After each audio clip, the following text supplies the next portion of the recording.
Halo semuanya, Assalamualaikum warahmatullahi wabarakatuh. Shalom, Om Swastiastu, Namo Buddhaya, Salam Kebajikan. Perkenalkan, nama saya Maria Milenia Widinugraheni. Saya dari program studi manajemen dengan NIM 182214095. Di video saya kali ini, saya akan membahas tentang hukum perdata. Video ini saya buat untuk memenuhi tugas UTS mata kuliah Hukum dan Tata Negara. Setiap negara memiliki hukum atau peraturan yang menjadi pedoman dalam kehidupan bermasyarakat. Tanpa adanya hukum, negara tidak akan bisa berjalan dengan baik. Pasti akan banyak kita temui pelanggaran atau penyimpangan yang dapat merugikan negara itu sendiri. Di Indonesia berlaku dua hukum yang menjadi ketetapan untuk mengatur hak dan kewajiban di tengah kehidupan bermasyarakat. Yang pertama adalah hukum perdata, dan yang kedua disebut hukum pidana. Namun pada kesempatan kali ini, saya hanya akan membahas tentang hukum perdata. Nah, tentu teman-teman penasaran kan apa yang dimaksud hukum perdata itu sendiri? Kalau begitu, yuk langsung tonton videonya.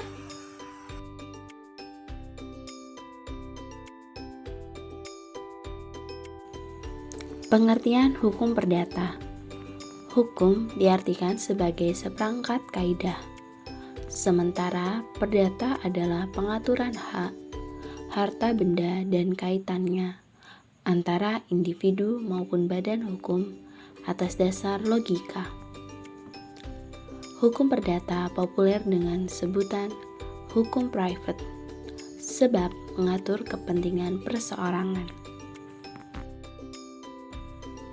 Kaidah atau norma yang memberikan pembatasan dan oleh karenanya memberikan perlindungan pada kepentingan-kepentingan perseorangan dalam perbandingan yang tepat antara kepentingan yang satu dengan kepentingan yang lain dari orang-orang dari suatu masyarakat tertentu, terutama yang mengenai hubungan keluarga.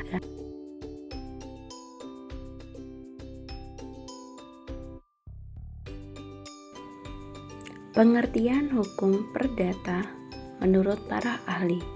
Yang pertama, Prof. Subekti. Menurut Prof. Subekti, hukum perdata merupakan semua hukum private material berupa segala hukum pokok mengatur kepentingan perseorangan. Yang kedua, Profesor Sudikno Mertokusumo. Hukum perdata yakni keseluruhan peraturan mempelajari tentang hubungan antara orang yang satu dengan orang lainnya, baik itu meliputi hubungan keluarga dan pergaulan masyarakat. Yang ketiga, menurut Sri Sudewi, hukum perdata diartikan sebagai hukum yang mengatur kepentingan warga negara perseorangan yang satu dan perseorangan lainnya.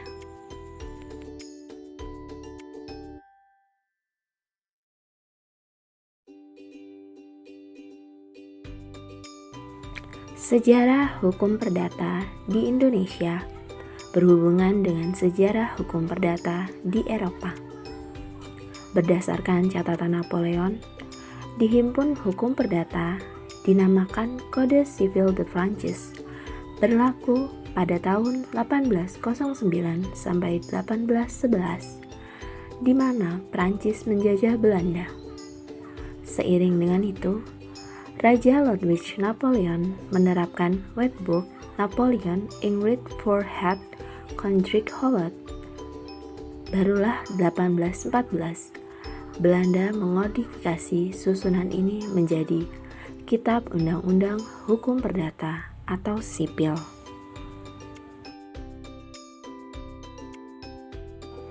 Dasar kodifikasi hukum Belanda tersebut dibuat oleh Mr. J.M. Kemper dan dikenal sebagai Antwerp Kemper. Selanjutnya, Kodifikasi hukum Belanda diteruskan oleh Nicolai pada tanggal 6 Juli 1830. Perumusan hukum selesai dengan berhasil membuat BW atau Burgerlijk Wetboek atau Kitab Undang-Undang Hukum Perdata Belanda, serta dibuat WFK atau Wetboek van Koophandel atau Kitab Undang-Undang Hukum Dagang pada tahun 1948 atas dasar asas konkordansi atau asas politik. Indonesia memberlakukan kedua kitab undang-undang tersebut secara resmi.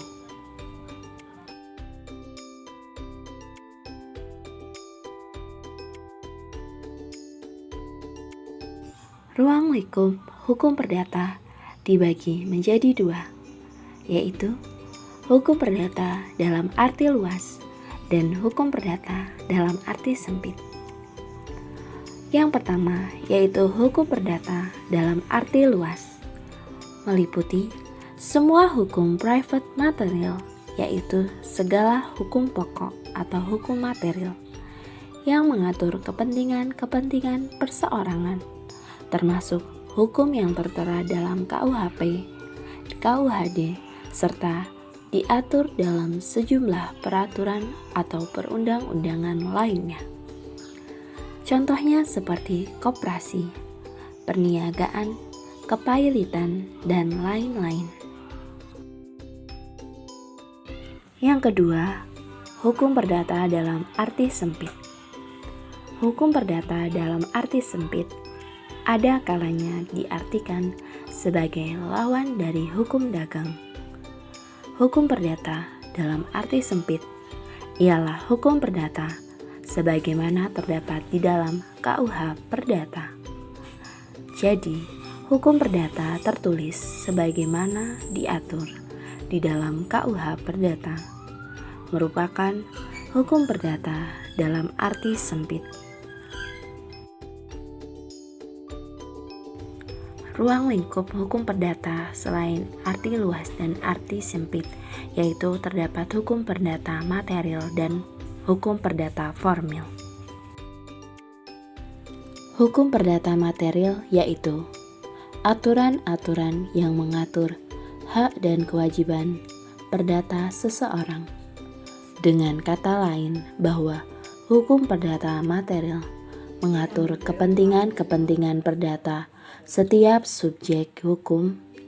Pengaturannya terdapat di dalam KUH Perdata, KUHD, dan sebagainya. Hukum perdata formil yaitu ketentuan yang mengatur bagaimana tata cara seseorang menuntut haknya apabila dirugikan oleh orang lain.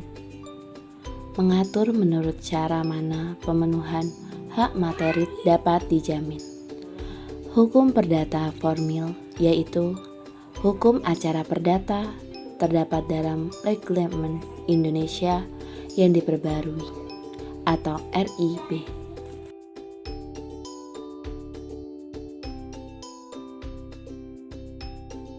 Selanjutnya terdapat fungsi hukum perdata.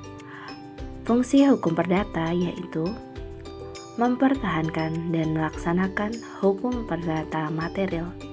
Artinya, hukum perdata material itu dipertahankan oleh alat-alat penegak hukum berdasarkan hukum acara perdata. Selanjutnya, terdapat tujuan dari hukum perdata, yaitu bertujuan untuk merealisir pelaksanaan dari hukum perdata material.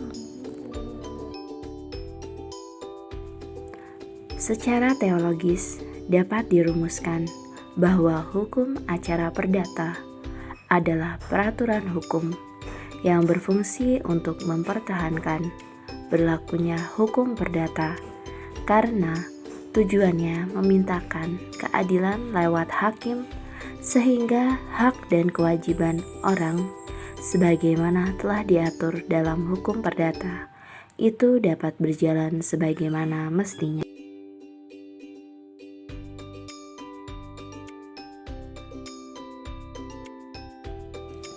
Sumber hukum perdata. Sumber hukum adalah segala sesuatu yang menimbulkan aturan-aturan yang mempunyai kekuatan yang bersifat memaksa, yakni aturan-aturan yang kalau dilanggar mengakibatkan timbulnya sanksi yang tegas dan nyata.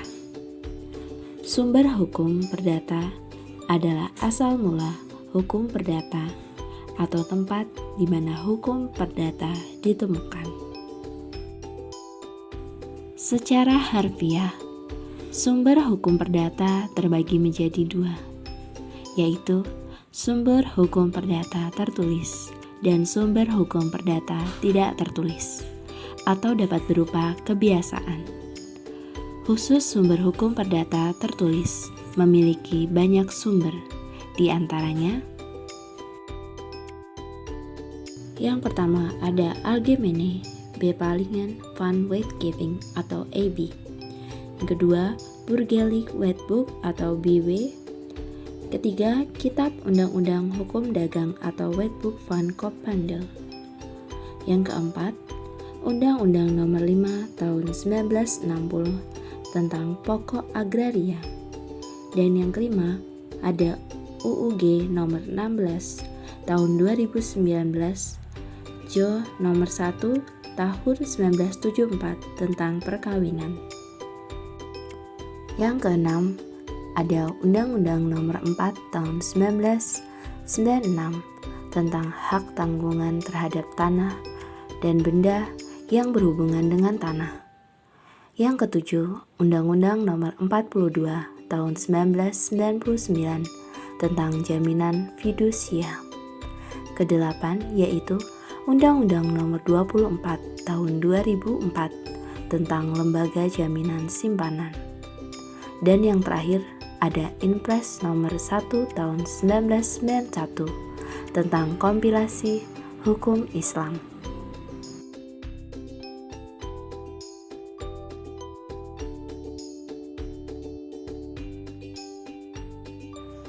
Hukum perdata di Indonesia bersifat berbineka atau bersifat pluralistik, baik secara etnis maupun secara yuridis. Secara etnis dikatakan bersifat pluralitis atau berbineka karena hukum yang berlaku bagi penduduk Indonesia berbeda-beda dari masyarakat adat yang satu dengan masyarakat adat yang lainnya. Keadaan tersebut ditambah dengan diberlakukannya politik hukum Belanda di Hindia Belanda yang merupakan landasan politik hukum Belanda atas tata hukum di Hindia Belanda.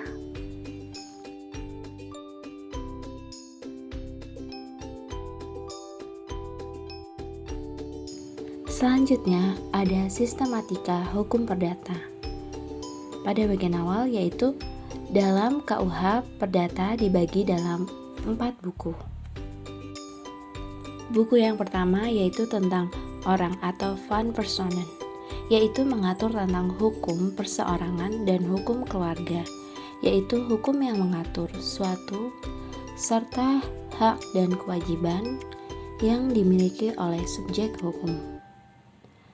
Antara lain ketentuan mengenai timbulnya hak keperdataan seseorang, kelahiran, kedewasaan, perkawinan, keluarga, perceraian, dan hilangnya hak keperdataan.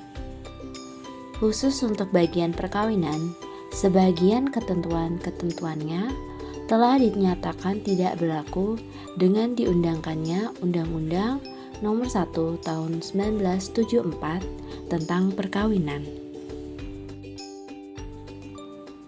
Buku kedua tentang kebendaan atau Van Zaken mengatur tentang hukum benda, yaitu hukum yang mengatur hak dan kewajiban yang dimiliki subjek hukum yang berkaitan dengan benda, antara lain hak-hak kebendaan, waris dan penjaminan. Yang dimaksud dengan benda yaitu meliputi 1. Benda berwujud yang tidak bergerak, contohnya seperti tanah, bangunan, dan kapal dengan berat tertentu. Yang kedua, benda berwujud yang bergerak, yaitu benda yang berwujud lainnya selain yang dianggap sebagai benda berwujud tidak bergerak. Dan yang ketiga, yaitu benda tidak berwujud, yaitu misalnya hak tagih atau piutang. Khusus untuk bagian tanah, sebagian ketentuan-ketentuannya telah dinyatakan tidak berlaku dengan diundangkannya Undang-Undang Nomor 5 Tahun 1960 tentang agraria. Begitu pula bagian yang mengenai penjaminan dengan hipotek telah dinyatakan tidak berlaku dengan diundangkannya Undang-Undang tentang hak tanggungan. Buku ketiga yaitu tentang perikatan atau Van Verbintenisme, yaitu hukum yang mengatur tentang hak dan kewajiban antara subjek hukum di bidang perikatan, antara lain tentang jenis-jenis perikatan, atau yang terdiri dari perikatan yang timbul dari undang-undang dan perikatan yang timbul dari apa adanya perjanjian. Syarat-syarat dan tata cara pembuatan surat perjanjian. Khusus untuk bidang perdagangan, Kitab Undang-Undang Hukum Dagang (KUHD) juga dipakai sebagai acuan. Isi KUHD berkaitan erat dengan KUH Perdata, khususnya buku 3. Bisa dikatakan KUHD adalah bagian khusus dari KUH Perdata. Buku keempat tentang daluarsa dan pembuktian atau Van Bewich and Verjaring, mengatur hak dan kewajiban subjek hukum, khususnya batas atau tenggat waktu, dalam mempergunakan hak-haknya dalam hukum perdata dan hal-hal yang berkaitan dengan pembuktian. Di dalam buku keempat ini diatur mengenai prinsip umum tentang pembuktian dan juga mengenai alat-alat bukti. Dikenal adanya 5 macam alat bukti, yaitu antara lain: yang pertama, surat-surat; kedua, kesaksian; ketiga, persangkaan; keempat, pengakuan; dan yang terakhir, sumpah. Kemudian, daluarsa atau lewat waktu berkaitan dengan adanya jangka waktu tertentu yang dapat mengakibatkan seseorang mendapatkan suatu hak milik, atau juga karena lewat waktu menyebabkan seseorang dibebaskan dari suatu penagihan atau tuntutan hukum.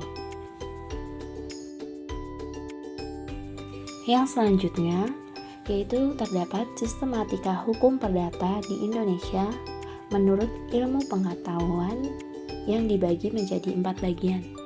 Yang pertama, hukum perorangan atau badan pribadi, yaitu memuat peraturan hukum yang mengatur tentang seseorang manusia sebagai pendukung hak dan kewajiban atau subjek hukum, tentang umur, kecakapan untuk melakukan perbuatan hukum, tempat tinggal atau domisili, dan sebagainya.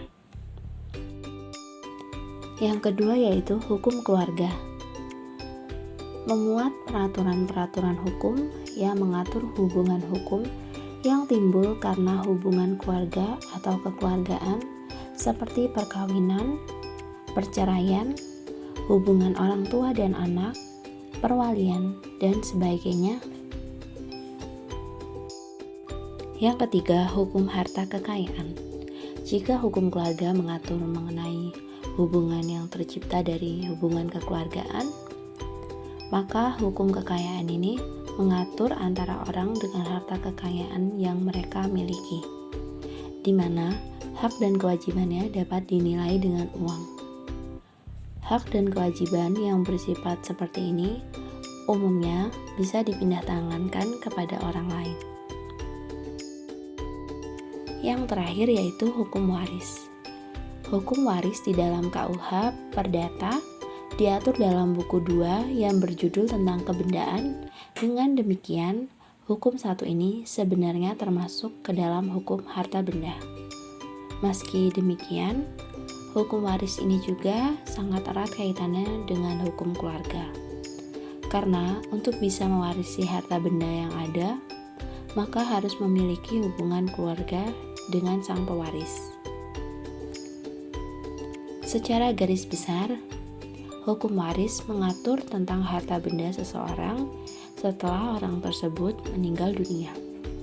Hukum ini berisikan tentang peralihan hak serta kewajiban pewaris kepada ahli warisnya dalam bidang kekayaan. Sehingga sistematika hukum perdata satu ini juga sangat erat kaitannya dengan kekayaan yang mempunyai sifat relatif.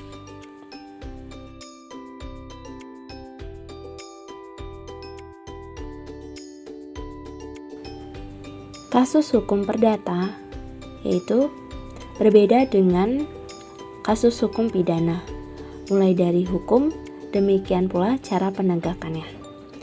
Pemahaman yang keliru terhadap kasus hukum perdata akan membuat kita mengambil langkah yang keliru pula dalam upaya penyelesaiannya. Perbedaannya itu, dalam kasus hukum perdata, sengketa terjadi antara subjek hukum.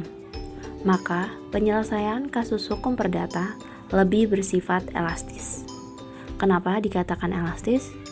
Karena penyelesaian kasus hukum perdata dapat diwujudkan apabila terjadi kesepakatan antara para pihak yang bersengketa. Meskipun hukum telah mengatur ketentuan yang jelas mengenai hak dan kewajiban subjek hukum serta prosedur penyelesaian kasus hukum perdata melalui hukum acara perdata atau hukum perdata formil. Namun, prosedur tersebut dapat dihentikan oleh para pihak bila telah ada kesepakatan untuk menghentikan sengketa tersebut. Hal ini berbeda dengan kasus hukum pidana, yaitu di mana proses hukum bagi tersangka dalam kasus hukum pidana harus tetap berjalan meskipun telah dimaafkan oleh pihak korban. Hal ini disebabkan hukum pidana termasuk dalam bagian hukum publik yang mengatur antara hubungan seseorang atau badan hukum dengan negara atau kepentingan umum.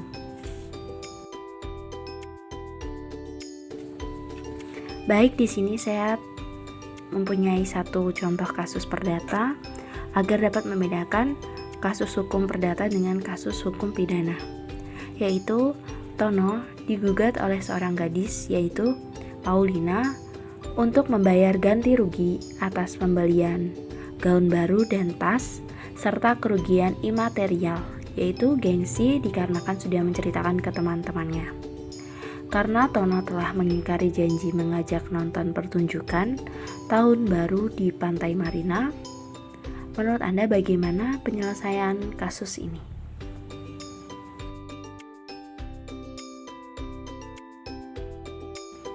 Baik, penyelesaian dalam kasus ini yaitu Paulina tidak dapat mengajukan gugatan ke pengadilan karena tidak memenuhi syarat material gugatan, yaitu gugatan yang diajukan Paulina tidak beralasan dan tidak berdasarkan hukum. Perselisihan yang terjadi bukanlah melanggar hak yang pantas pada syarat material untuk mengajukan gugatan. Selain itu, tidak terdapat ketentuan hukum perdata yang dilanggar, diabaikan, dan tidak dipenuhi.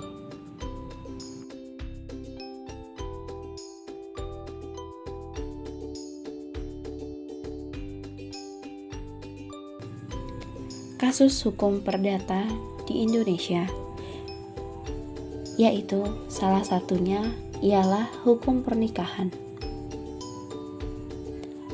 Dalam hukum perdata, perkawinan merupakan bagian dari sebuah perjanjian. Perkawinan diatur dalam pasal 23 KUH Perdata. Perkawinan yang sah merupakan perkawinan yang memenuhi beberapa syarat.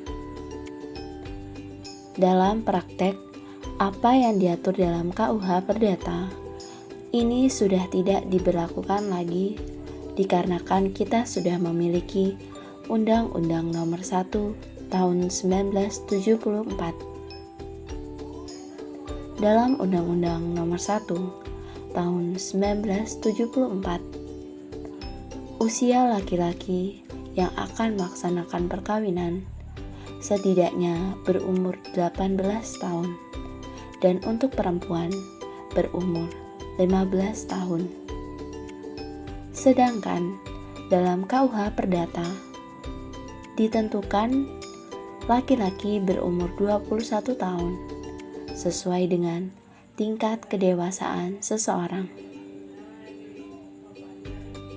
Mengapa ada peraturan seperti itu? Karena memang ini disesuaikan dengan hukum, adat, dan sisi religius yang memang menjiwai Undang-Undang Nomor 1 Tahun 1974. Sumber hukum Undang-Undang Nomor 1 Tahun 1974 yaitu dari sila pertama Pancasila. Dalam KUH Perdata ada aturan tentang orang-orang yang dapat mencegah terjadinya perkawinan. Misalnya, suami atau istri serta anak-anak dari kedua belah pihak yang akan melangsungkan suatu pernikahan. Yang kedua adalah orang tua dari kedua belah pihak yang akan melaksanakan perkawinan.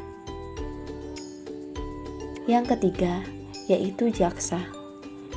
Jaksa apabila perkawinan tersebut melanggar larangan-larangan yang mengganggu ketertiban umum. Pada pelaksanaannya berlakulah 3 peraturan, yaitu pertama, hukum adat, di mana di Indonesia perkawinan diawali dengan lamaran. Yang kedua yaitu hukum agama. Masing-masing berupa akad atau non-muslim, pelaksanaannya di rumah ibadah masing-masing. Dan yang ketiga, orang melakukan pernikahan secara administrasi negara melalui catatan sipil. Barulah secara undang-undang atau hukum nasional. Dalam KUH Perdata, perkawinan itu ialah hubungan perdata, yaitu suatu perjanjian. Kedua, perkawinan itu monogami, atau dalam pasal 27 KUH Perdata. Kemudian dalam KUH Perdata, perkawinan adalah persetujuan bebas seperti orang-orang barat dapat melangsungkan pernikahan yang hanya berdua saja datangnya. Berbeda di Indonesia, harus memiliki persetujuan orang tua mempelai.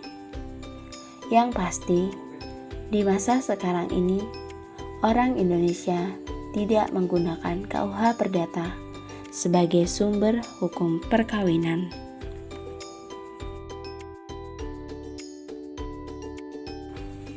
Demikian presentasi saya. Terima kasih sudah menonton dan menyimak video ini. Semoga bermanfaat buat teman-teman semua. Harapannya, semoga kita jauh lebih memahami hukum apa saja yang berlaku di negara Indonesia ini, khususnya hukum perdata. Kita menjadi paham mulai dari pengertian hukum perdata, pengertian hukum perdata menurut para ahli, sejarah hukum perdata di Indonesia, fungsi dan tujuan hukum perdata, ruang lingkupnya, sumber hukum perdata material dan formil, dan juga sistematika hukum perdata. Baik, kurang lebihnya saya mohon maaf bila terdapat salah kata atau pengucapan. Sekali lagi saya ucapkan terima kasih telah menonton dan menyimak video ini.